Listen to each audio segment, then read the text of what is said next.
kung tayong lahat ay araw-araw may ginagawa ang Lord. Nakakaramdam ng kanyang presence, nakakaramdam ng iba yung kalakasan, katatagan.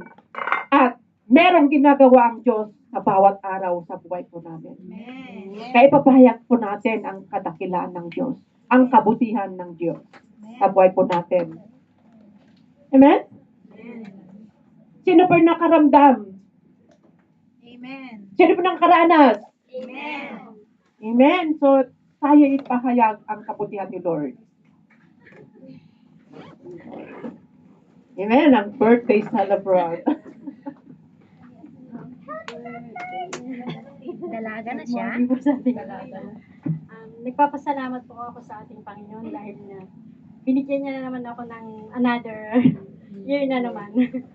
At nagpapasalamat ako sa Panginoon dahil kahit yung alam kong akala ko yung hindi ko ina-expect pero laging dumadating. Kaya nagpapasalamat pa rin ako sa Panginoon dahil katulad sa mga amo ko, binigyan niya ako ng napakabait na amo. Tapos yung mga dasal ko dun sa Pinas na sa mga magulang ko, lagi pa rin niyang tinutupad yung dasal ko na alam ko para sa Diyos, ibibigay ako pero hindi pa sapat. Ano po yung talaga yung kasalanan ko. Naamin ko po yun. Pero, sabi ko nga, someday or dadating din ang araw na, Lord, maipupul ko yung para sa'yo. Sabi ko, dinadasal ko lang to.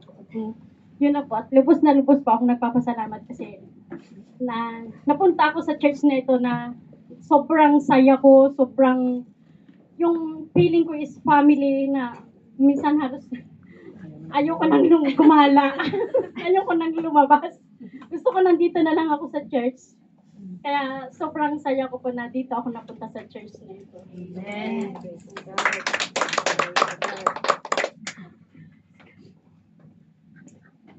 Amen. Happy birthday, sis. Amen. Glory to God. Lahat po ng pumupunta na dito, gusto namin merong kabuluhan. Amen. Amen. Maramdaman natin yung pag-ibig ni Kristo. Amen po. We are family. Amen. In Christ. Amen po. So, kung meron mang mga bagay na pagkukulang po namin, so, maybe we ask for your, sabi nga, ang anumang mga bagay na mga pagkukulang ng bawat isa, dapat unawain po natin. Amen po? Sapagkat we are here para tugunan yung pagkukulang ng bawat isa. Amen po? There's no perfect. But we have a perfect God. Amen? Para ma-enjoy po natin yung the joy na nagmumula sa Diyos, yung pag-ibig ni Lord na ma-impart po sa bawat isa. So, wala pong iba dito. Pamilya po tayo. Amen po? Amen. So, glory to God. So, meron pa? Meron pa? Papuring awit.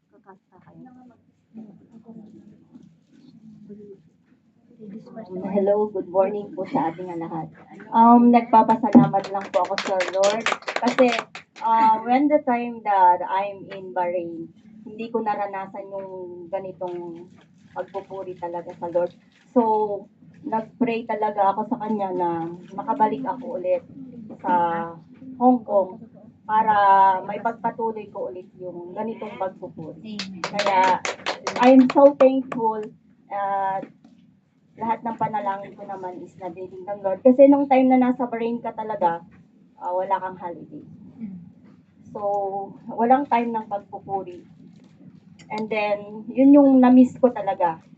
Kaya, kasi yung heart ko, I always seeking for the Lord. So, kahit saan ako pumunta, talagang, yun yung inuuna ko. Yung lugar kung saan makakapagpapuri pa rin ako sa ating Panginoon. And thanks God dahil nandito po tayong lahat. At patuloy po tayo sama-samang magpupuri sa ating Panginoon. Amen. And God bless us.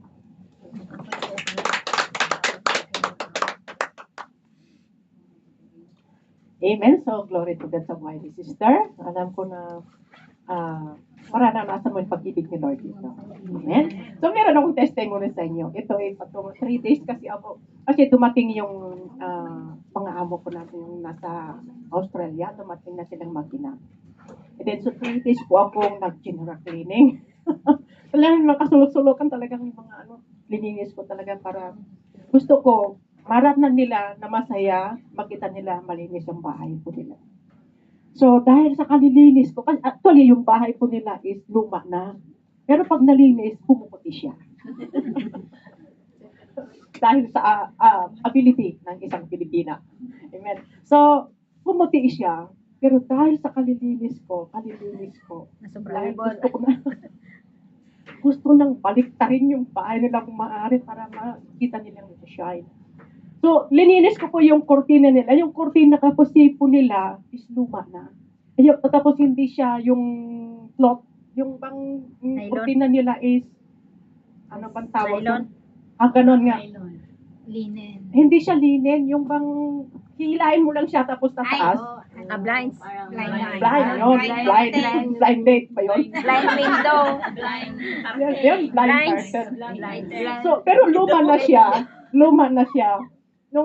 Pero dati ko yung nilinis, lagi yung ganun yung ginagawa ko, tinatas ko, tapos nililinis. Kasi medyo madilim na siya. So gusto kong pumuti para makita na masaya sila. So, kalilinis ko siguro yun. Dahil luma na, may superpower naman po.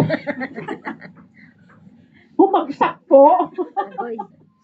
Pag hila kong ganyan, bumagsak po siya. So sabi ko, napatanga talaga ako, tapos nagulat. Wala na akong masabi, Lord, bumagsak! So, ganun lang yung sabi ko, naku Lord, bumagsak. So, sa isip ko, naku, wala na to. Sa kalilinis ko, sana hindi na pinabayaan na lang kitang madilim. Sabi ko sa sarili ko, hindi na sana kinalinis.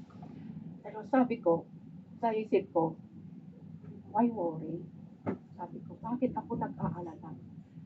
Sabi ko, wala akong magagawa. Nandyan na eh. I-accept. Sabi ko, i-accept ko. Sabihin nila, magalit man sila, bayaran ko. I accept, I admit. May mistake dahil sa kalilinis ko. Nagkasala ako. So, yun yung nasa isip ko. Pero talagang i-admit ko, mali ko yun. Kalilinis ko kasi sana hindi ko na lang sana kung pinabayaan na lang sana kitang madilim. Sabi ko sa sarili ko. So, sabi sa isip ko, parang sabi ng naalala ko na, bakit ako mag-aalala? Kung wala naman akong magagawa, kahit mag-worry ako, wala naman magagawa. Pero prayer can do.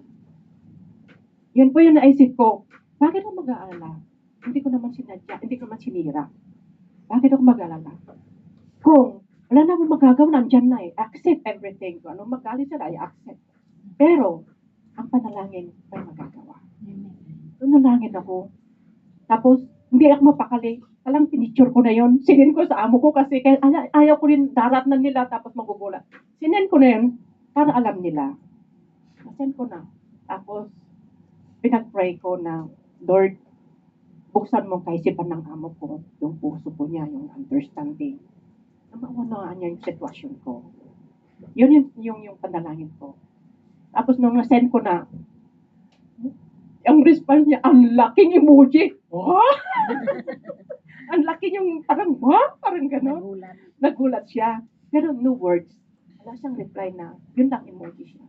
Tapos nung dumating yung amo kong lalaki, Sir, sabi ko, yung curtain, sabi ko, accidentally nahulog. Dahil sa kalilinis ko. Siguro, nagbumigay yung kapit niya, bumigay. Tapos, akala ko, anong sabi, hinihintay ko talaga yung sasabihin niya. Sabi niya, sabi niya, yung carton nakita ko. Sabi niya, yung carton nakita ko. So sabi ko, can fix, sir. I don't know. Wala kasing pakialam na amo ko. I don't know, sabi niya. Pero it's okay, never mind. Sabi niya. Tapos, nung dumating kagabi yung amo ko, hindi pa ako natulog kasi late na sila dumating. Hinihintay ko sila. Hinihintay ko, tapos, hinihintay ko, magsalita o kaya praise God. No words. Praise the Lord. Dahil pag tayo nanalangin ang Panginoon talaga, kahit kunting bagay, kumikilos. Amen. That's God power. Power of prayer. Alam ko na ang puso ng amo ko, hinawakan ng amo ko, ng Diyos, hinawakan po niya, maunawaan po niya yung bawat sitwasyon natin. So praise the Lord. Amen. No words to praise the Lord. Glory to God. Amen? Amen. Oo, kahit anong sitwasyon meron tayo, pag itinalangin yan, pinagkatiwala natin sa Panginoon. Ang Diyos ang kahawa. Amen. Amen po. Amen. Amen. So, glory to God. Yun lamang mga kapatid. So, tayo na pwede sa papuring awit.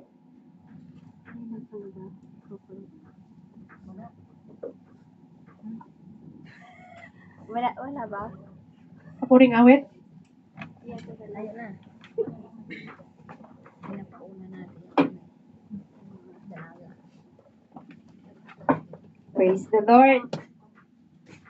Amen. Amen. So, nais ko rin pong handugan ng ating Panginoon ng isa pong awitin. Amen. Sapagkat siya po yung kalakasan natin. This is how you make me feel. This is how you make me feel. Oh, good, oh, great sunshine. Oh, baby, this is how you make me feel. And I feel good.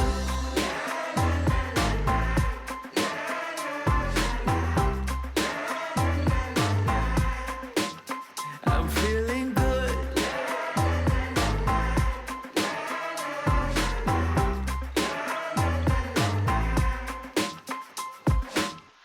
I woke up today with a smile on my face. Ain't gotta worry. Not a care in the world. My mind on heaven in a new kind of place. Surfing the clouds now. Gonna go up, woo, in a real feel chill mood. Gonna go up, woo, oh it's all because of you. Gonna go up, woo, in a real feel chill mood. Gonna go up, woo, yeah, yeah. This is how you make me feel.